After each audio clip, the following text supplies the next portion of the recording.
విచిత్రాల నిధి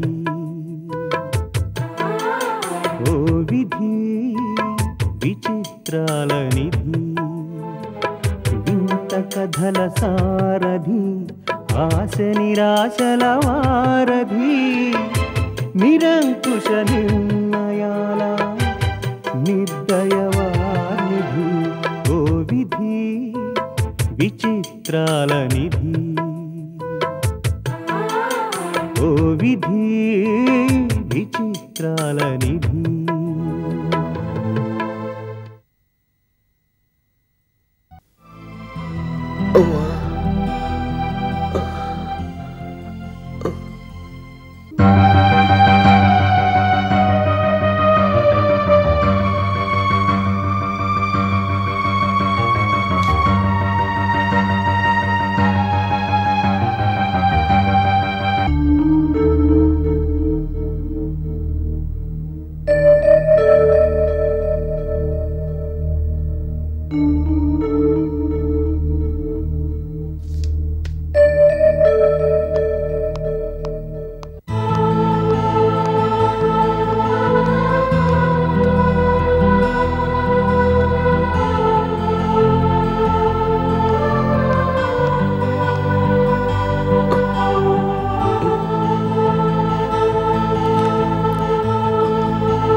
వినోద్ కి ప్రమాదం ఏం లేదు కదా డాక్టర్? లేదు, సరైన టైంలో తీసుకొచ్చారు కాబట్టి ప్రమాదం తప్పింది. స్పృహలోకి వచ్చాడా? ఇప్పుడు మెల్లగా కోలుకుంటున్నాడు మేడం. సర్వీస్ చేయడానికి మెడిసిన్స్ ఇవ్వడానికి ఎవరైనా ఉన్నారా? కాన్ఫరెన్స్ కథంతో పాటు తెలిసిన వాళ్ళు ఎవరు వచ్చారనుకుంటాను. వాళ్లే దగ్గర నుంచి చూస్తున్నారు. తెలిసిన వాళ్ళ? తలకి గట్టి దెబ్బ తగిలిందంటున్నారు. ఫ్యూచర్ లో ప్రాబ్లం ఉండదు కదా? తీసుకోవాల్సిన జాగ్రత్తలన్నీ తీసుకున్నాం. బహుశా ఉండకపోవచ్చు. మీ వాడు ఈ వార్డులోనే ఉన్నాడు, రండి.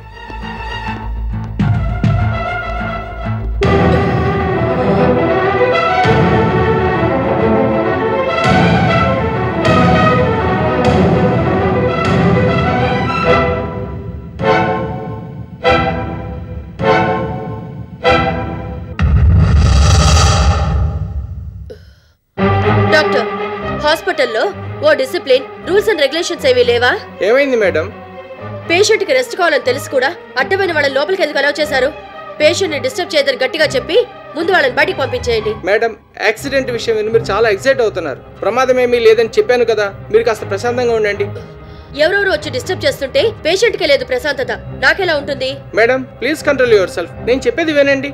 ఏమిటి మీరు చెప్పేది? వాళ్ళు బయట వాళ్ళు కారు. అడ్మిట్ అయిన దగ్గర నుంచి వాళ్ళు అతను కనిపెట్టుకుని చూసుకుంటున్నారు.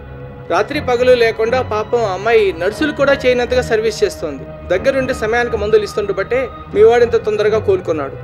ఎవరో ముక్కు మొహం తెలియని వాళ్ళు వచ్చి మా వాడికి సర్వీస్ చేయడం ఏంటి? Non sense. నర్సుకి ఎవరికైనా స్పెషల్ డ్యూటీ వేయలేకపోయారా? బిల్ ఎంతైనా పే చేసేదాన్ని కదా. ఆ అమ్మాయి చేస్తుంది కదా అని నేను ఎవరిని అపాయింట్ చేయలేదు. నేను అర్జెంటుగా ఒక పేషెంట్ని చూడాలి. నేను మళ్ళీ వస్తాను.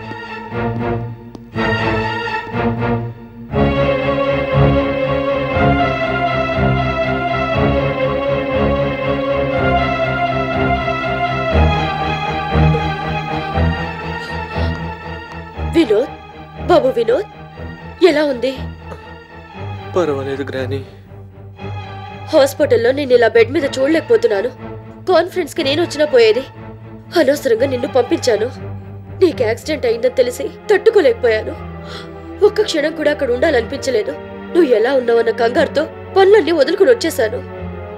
దెబ్బలు బాగా తగిలాయా? నొప్పి ఇంకా అలాగే ఉందా? ట్రీట్మెంట్ ఎలా ఉంది? నీకిక్కడ కన్వీనియంట్ గానే ఉందా?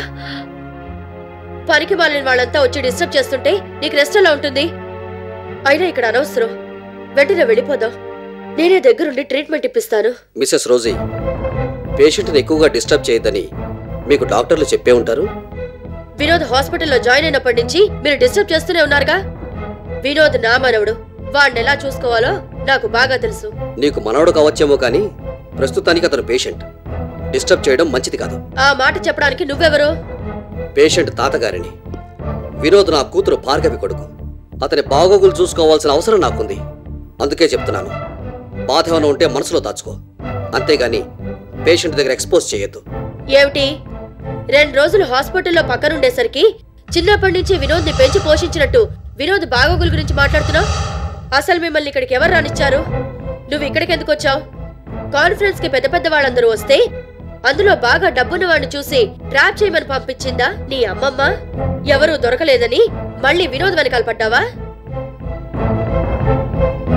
ఒకసారి అలా వస్తావా?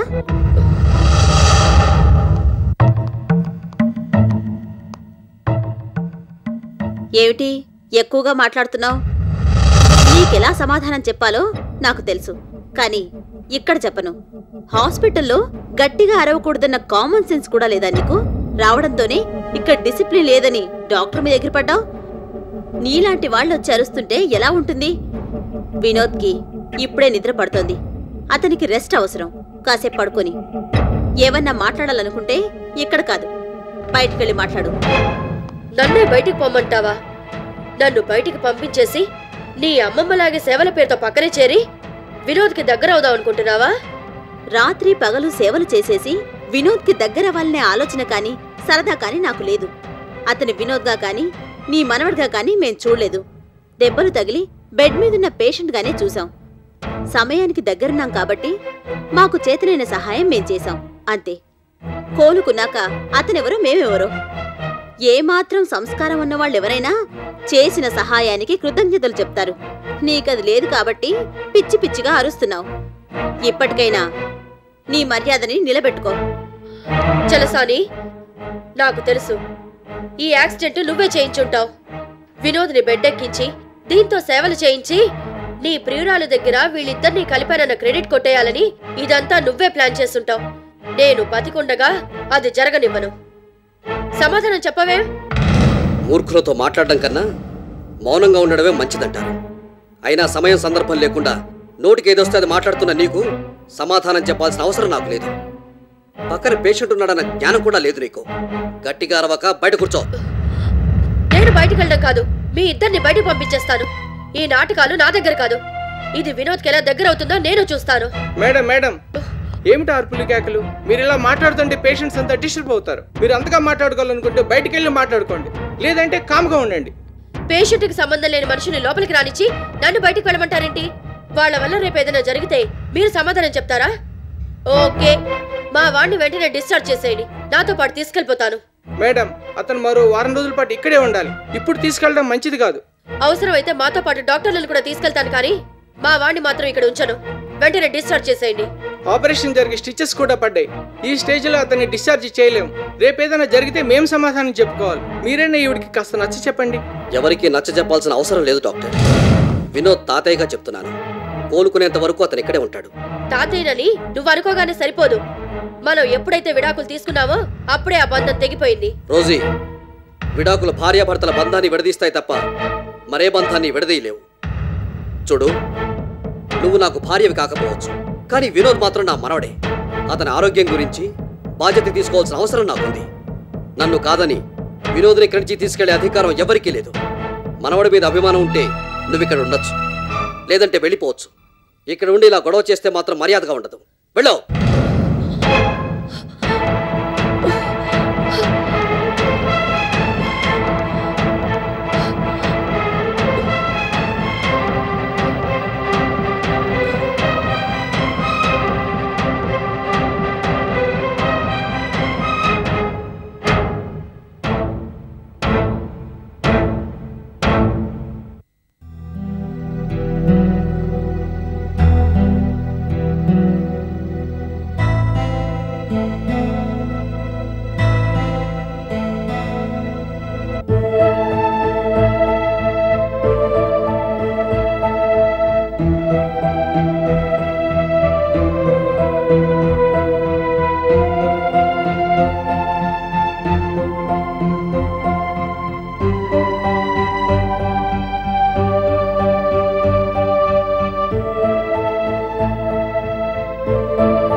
ఏటి బాబు అంతగా ఆలోచిస్తున్నారు?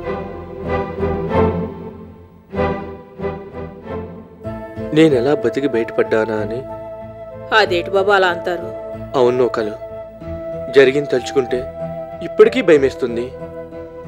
ఆ యాక్సిడెంట్ ఇంకా నా కళ్ళ ముందే కదులుతోంది.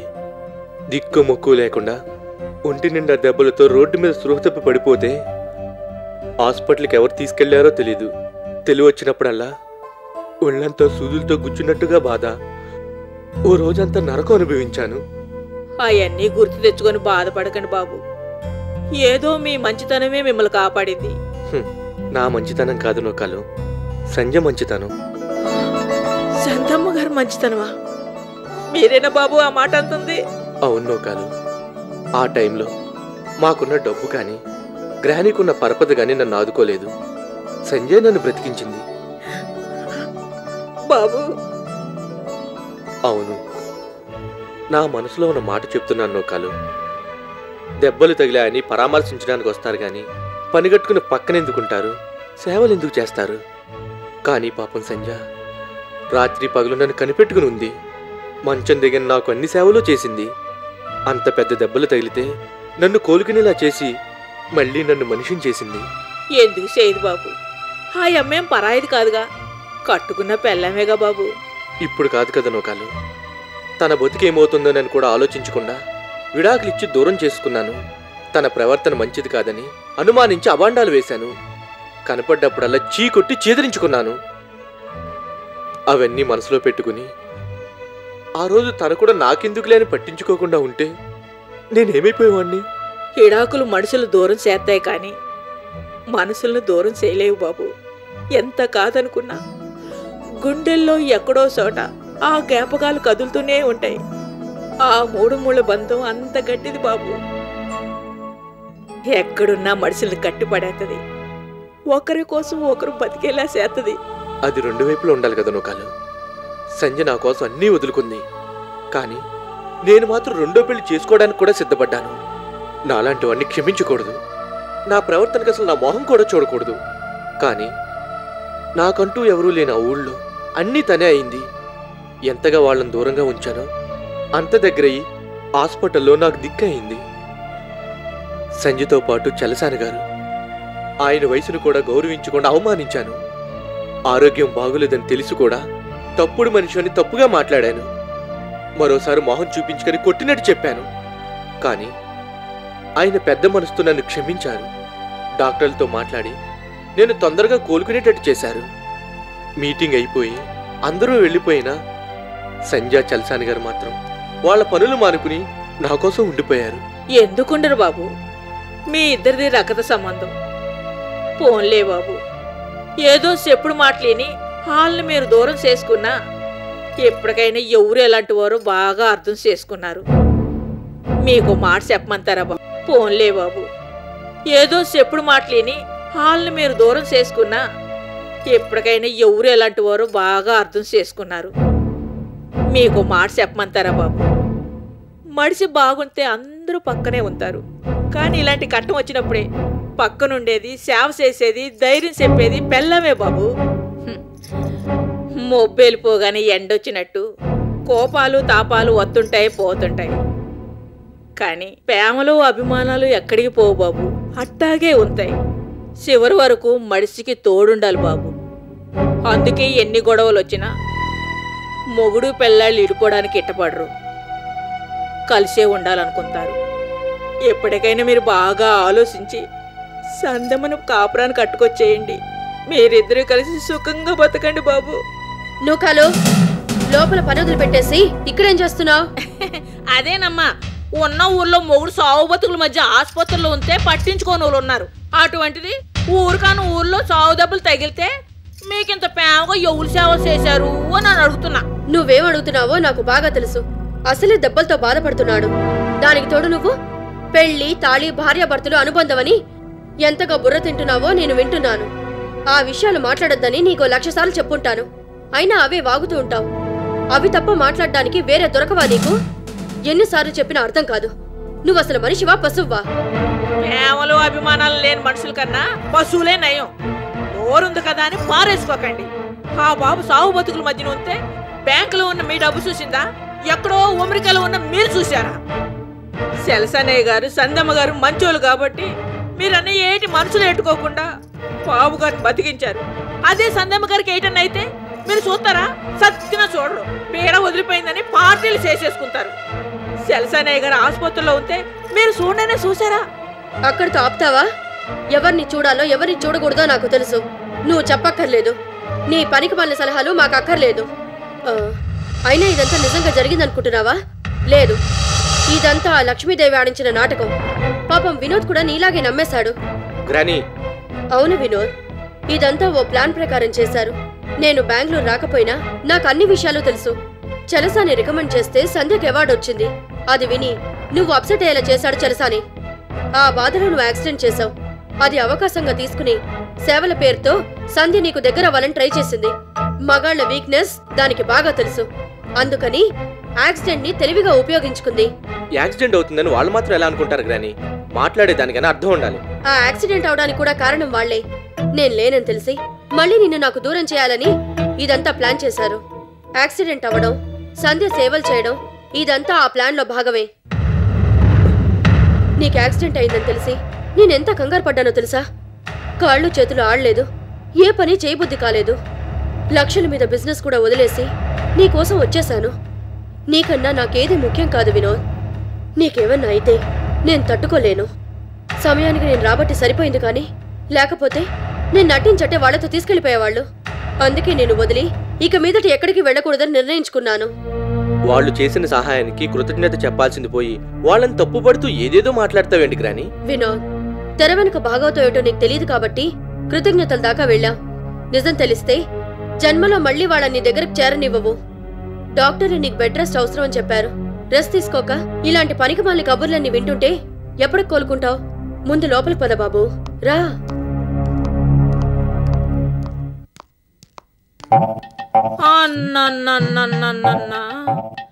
శకును మామ సొంత సెట్రలాగా ఎన్నెన్ని మాయమాటలు చెప్పేసింది.